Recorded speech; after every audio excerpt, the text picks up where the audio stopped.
Ассалаумағалейкум, құрметті көрермендер. Мінекей біз қазір Ақтаудан 150 шақырым жерде орналасқан Ақеспе деген жерде жүрміз. Керемет көрініс. Қарап отырсаңыздар, мына жерде керемет таулы шатқалдар, ақ түсті бор тәріздес. Бұрын бұл жерде үлкен мұхит болған екен, мұхит асты, содан қалған міне қалдықтар. Бұл тау шатқалдары сонау 50-60 миллион жыл бұрын осы мұхит болған екен. Осы мұхиттың астындағы жатқан тастар, сол минералдардан құралып, осындай бор тектес аппақ тау шатқалдары құралған екен. Енді бұның өзіне қатысты аңыз әңгімелер бар екен. Мына төмендеп түсе берсеңіздер, бұл тау шатқалдары формасы мына каньон болып келеді да, сонан кейін бір неше түрлі адамның пішініне, сонан кейін осы жануарлардың пішініне ұқсас бір тас формалар шығады. Ол осы формаларға қатысты аңыз әңгіме бар екен.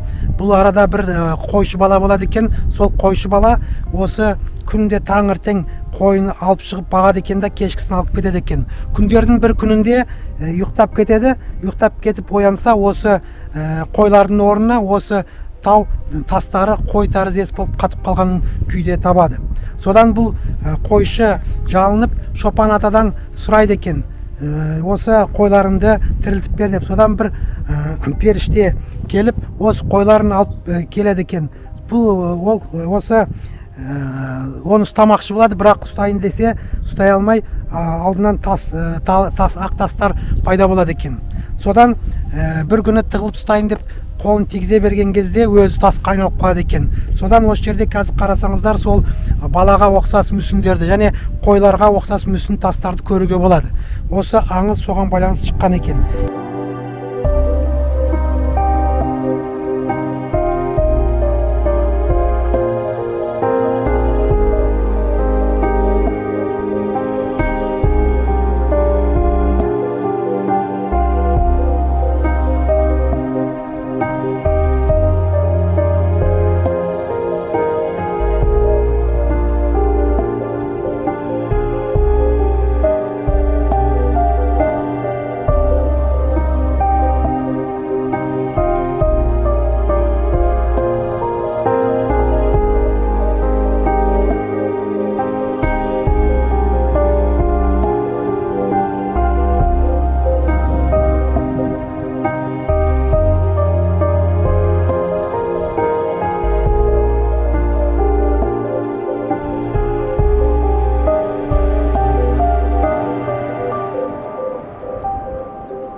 Тамаша көріністер екен.